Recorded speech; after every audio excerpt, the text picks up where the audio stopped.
they can't get those facts straight, why would I believe anything I read? See, that's the never Trump. That's the never Trump Republican that they should interview. The guy who would have supported Trump if like they got any of the facts about the Kentucky Derby right. If you go, I love the guys. He thinks that you read the Trump prophecy book to get accurate gambling information, like it's that book from Back to the Future too. If you click through that guy's profile, all of his reviews are about Kentucky Derby information and feature films. That guy should have Brett Stevens' column space. Like he should come out against Trump, but a lot like. Times Trump has disrespected the Kentucky Derby. Times like Mitch McConnell has gotten the winner wrong. They should replace all of the comic book movie nerd reviewers with just this guy, and every review is like, Avengers gets the Kentucky Derby all wrong again. Yeah. Thanos killed horses that have actually never even raced in that. I know it's like, no, this guy rocks. This is a more sympathetic character than anyone in the movie. The fucking horse racing pedant. By the way, this movie where like this guy literally just says he prophesized Trump winning because he couldn't sleep and saw a clip of Trump just babbling about China in 2011. He's like, all right, I see one glaring factual inaccuracy here. They shoot horses, don't they? Not in this film. I like another one here from another verified purchase. Just says false. Threw it in the garbage. The fireman never uses quotes of scripture. Listen to his many posts on YouTube and check his Twitter account. You will see. Oh, this is their equivalent of like people who don't like our show because we're like trots or not trots or something. This guy is the Chapo Trap House of the right, like the very Trump prophecy divisive, guy. very divisive, But very successful. You yeah. know? The other thing I like thinking about watching this movie is that like, if Trump saw this movie, like he would hate this guy because he is like a textbook low T loser. And Felix, you said he would think it's a documentary about Adam Schiff. Poor Adam Schiff can't even sleep. His bed's so tiny. We call him Little Bed Adam. Ooh, his little feet are running off the bed. Tough luck, Adam. Can't even throw a frisbee to his wife. We saw little Adam shit in the park with his wife. I've never seen a frisbee travel such a small distance. Barron can throw it twice as far. He's a loser. He looked terrified on the Ferris wheel. He's a pussy. Little Adam shit. Experienced one filibuster in 20 years. Called it quits. It's like Trump would have contempt for everyone in the movie except for the doctor and his wife. Well, because they're about that money. They're caked up. Their house is nice, and he'd be like, everyone else he would think is just like weird or boring and a loser, and he'd be right. But like he'd personally cut the pension of the boss at the fire department, but the doctor and his wife, like they would be at Mar-a-Lago with him 100%. That was the best casting in the movie. He defeats a demon with spirit writing, and then his character pretty much goes away, and then it focuses mostly on the wife of the diet doctor that he went to treat his PTSD and demon visions with.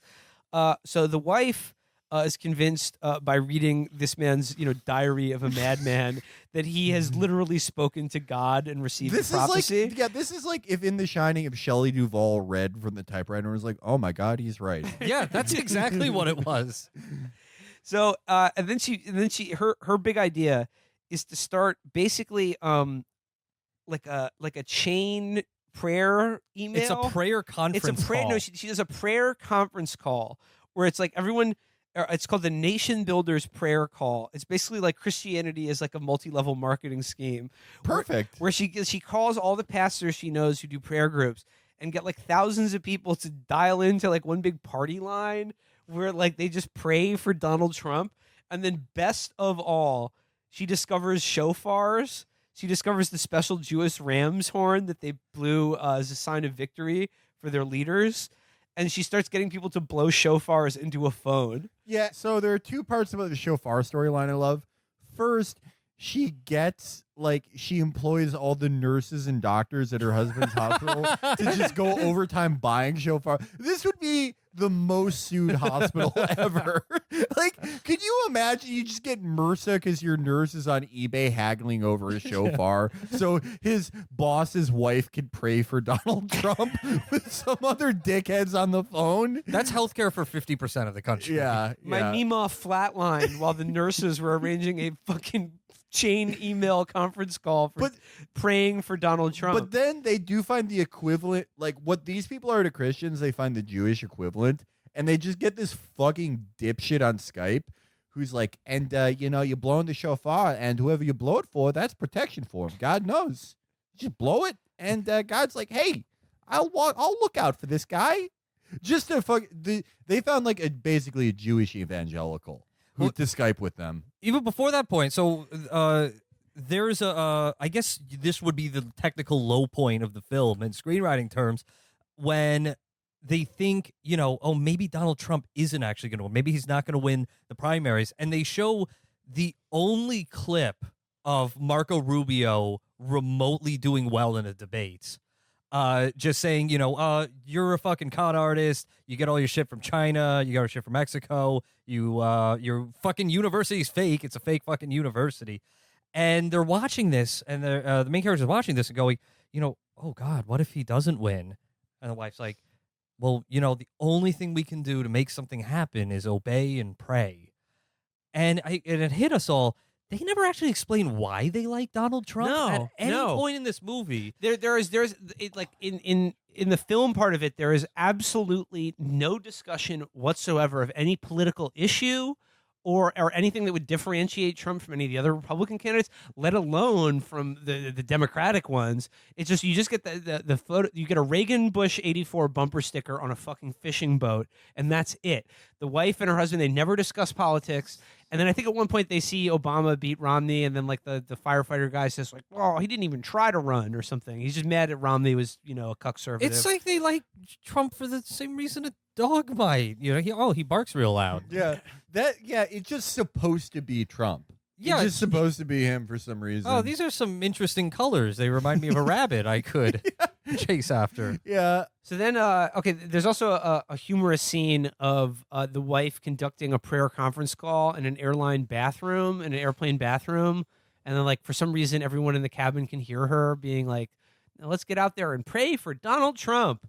And then there's like a near attendant figure who's like off 3 Xans and then orders like 8 martinis because she's like, I can't deal with this shit. Deal with one of these Christ fans. Yeah. One of these theists. She's posting on Reddit Child Free about how a Christ card ruined her flight. Yeah, the rest of this is just kind of a blur until we get to election night. Well, I mean, there's one really funny montage of like fake newspapers piling up that are all like Hillary Clinton projected winner, chances long for Donald Trump. And then Felix, you noticed in the Badger Bugle local paper, the byline at the top, like Hillary projected to win, is from Bart Simpson. Yeah, Bartholomew It said Simpson. Bartholomew Simpson. That was by like I guess like someone's nephew did the graphic design for this movie. And he's Photoshop, like, oh, here's a little Easter egg for the cool kids that live in my subdivision.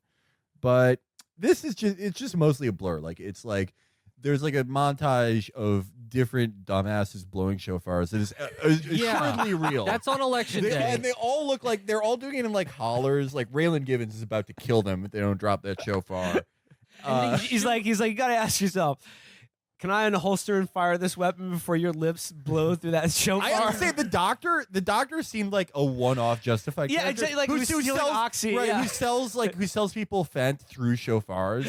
Like he has Fent patches sewn into shofars. And Gibbons is like, we found you're not even a doctor, and he's like, I'm a man of God, and then Raylan kills him, and you're like, oh, that was a pretty good like early season episode. But in this movie, he's a hero. It's election day. And all the campaigning that any of these people have done involved prayer conference calls, and then what I'm sure was spending weeks trying to acquire these horns that they all blow at once. And it's the doctor, right, who's wearing a prayer shawl? Yeah. And blowing a shofar? No, that was the schizophrenic Jew they found. Oh, that was a different the guy who was like, all right, let me tell you how to blow in it. And it's it's election night, and everyone in the lying media is saying that Hillary is probably going to win, and there's a series of scenes where they're all just watching TV, and Obama, Trump wins North Carolina, and Trump wins Florida, and it's like, oh, it's really happening. And this is interspersed with like news footage and like hearing from the candidates on election night, and it just hit me. Oh my God, the dumbest third of this country beat Hillary Clinton.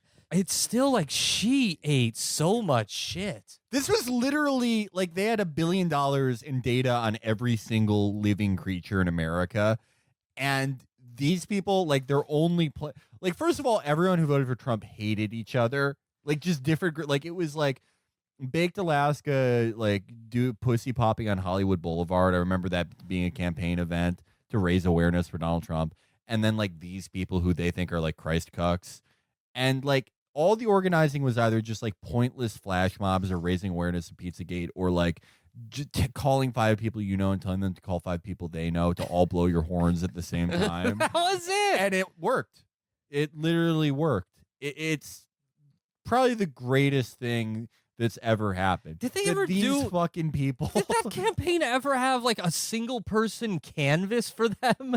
Did they ever go door to door and try and say anything other than, Anna Wintour has been very unfair to publicity candidate Trump? Yeah. I remember them being like, Jared Kushner actually ran a great data operation, and it was like, was he just helping people buy shofars? Is that what they mean? Like, what? This is it. This is all we saw in this movie. Is it? It was just all like horrifyingly manicured people with zanned out eyes calling each other on the phone and being like, we all need to kneel in submission to benediction of the Holy Spirit, speaking just word salad nonsense. There's Harry that's Potter just shit. not in the Bible. And they did it. They're all just Props. watching TV and praying. That's all they do the entire time. And they admit, well, you can't change anything. You just have to pray. You never see them like make a phone call that says, Or knock hey, on a remember to door, vote, or donate to There are Trump. probably I don't know this for a fact, but it's probably true. 2 Trump voters, potential Trump voters, probably shot and killed each other during the one time they tried knocking on doors. Like, they both drew their weapons at the same time. As far as they're concerned, elections are just decided by magic, and they still won. Well, it was okay. This is very biblical. This is Exodus. This is the power of Yahweh, which is getting the horn and telling all your friends to blow in it, versus the power of the pharaohs, the magicians, which is sacrificing babies to get adrenochrome. There you go. Yahweh wins again. Forget He's so about strong. forget about He's all the Selena Zito bullshit. Yeah, he won because of the magic horns. Why not? That makes as much sense as anything. I mean, she honestly should review people who blew. She should interview everyone who bought a horn.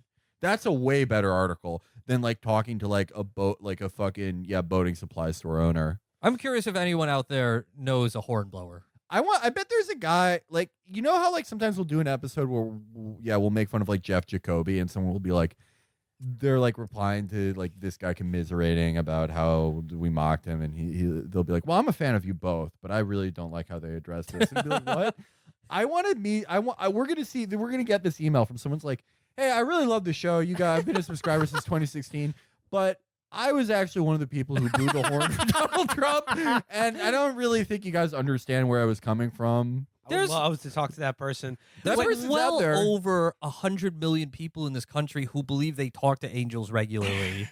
They voted for Donald Trump, and he won, and they watch movies like this, and it's just the most dog brain bullshit, and it still staggers me that like you said, people at the DNC or the Hillary Clinton campaign who have $1 billion and like this sophisticated data operation and all this micro-targeting information about every single consumer in the country can't just trick these people somehow? Can't just jangle their keys in front of them? I mean, I literally think if you were just like, we found a new God, he's stronger than Christ, like it would, at least half of them would come over. And that's really all you need. If you just split half of them between their God and the new one, you can do that. Just make stuff up. It doesn't matter. Islam, it's just it's a sequel to Christianity. It's a reboot. It's great. You'll love it. One of my favorite parts, though, towards the end of this movie is when it finally does come back with the retired firefighter and prophet. It's like him and his wife are, first of all, like almost every other scene of which he's not in bed in his pajamas, he's sitting on like a Barca lounger with a quilt over his lap, like he's some old person who's like, it's drafty in here, I'm cold. The prophecy has not been kind to him. The prophecy has weighed on his body and mind heavily. It's ravaged him mentally and physically. One of the worst things that could have happened to him. Him and his wife are, again, him and his wife have like had no physical contact at all in this movie, aside sleeping next to each other. And they're watching the returns come in. And like the dietitian and his wife are like, oh boy, we won Florida. Keep praying. We're almost there. And then it just cuts to the next morning. And the firefighter went to sleep before he knew Donald Trump was going to be president. Good God. That's not. I mean, I guess he knew it was going to happen, so he was just like, "Well, no surprises here for me." But when he gets But when his he wife, gets up, yeah. his wife is like, "Honey, you won't believe it." And he's like, "Well, obviously I do believe it. I'm the fucking prophet who Yeah, made this happen." He reacts like his wife is like, guess who I ran in today? Shelly. Yeah, no. So his wife wakes him up. She's like, honey, you won't believe it. And he's just like, oh, half asleep. Oh, what is it? And she's like, Hillary Clinton conceded. Donald Trump's president. And you're right. He reacts like she said, honey, you'll never believe it. You'll never guess what happened. It's a miracle. Crest has a new flavor of toothpaste that I bought you. And then he's just like, okay, great. And then just goes back to sleep. Like he's totally unmoved by the fact it has literally been confirmed in his brain that not only is God real and sends messages directly to his brain, but like it's correct. Like they're like it's all real, and he's just like, oh, great. You know what? That's a cool guy. That's dude. You know what we always say? Act like you've been here before. That's true. That guy definitely acted like he'd been a prophet before. And then the movie just ends. There's no more about him being a prophet or whatever his future prophecies Yeah, he's are. had a really bad post-prophecy career. I guess no one really has a great post-prophecy career after a few figures, but there are very few Muhammads and Solomons and a lot of just He had a great prophet career. He conquered all of North Africa and Middle East. Kicked Yeah. ass. Yeah. But this guy just goes on like radio shows called like the politically incorrect hangout with just like two guys named Jim, and they're like, we're talking to a man who has spoken to God. If you listen to this actual God, he's not the flat, just dullard. He's just like a bumbling dip. He's like, hey, how you doing? Hey, it's me. Hey, brother. Hey, great to be talking prophecy again with you. Yes, I'm a terrestrial being who can communicate with God. That's what's funny is, if he truly believes that he talked to God, he's a pretty cool guy. Because he talked to the being, the ultimate being, and he still just comes off as a guy who, like, you're in line with him at Home Depot, and he's like, it's going to get real hot this week.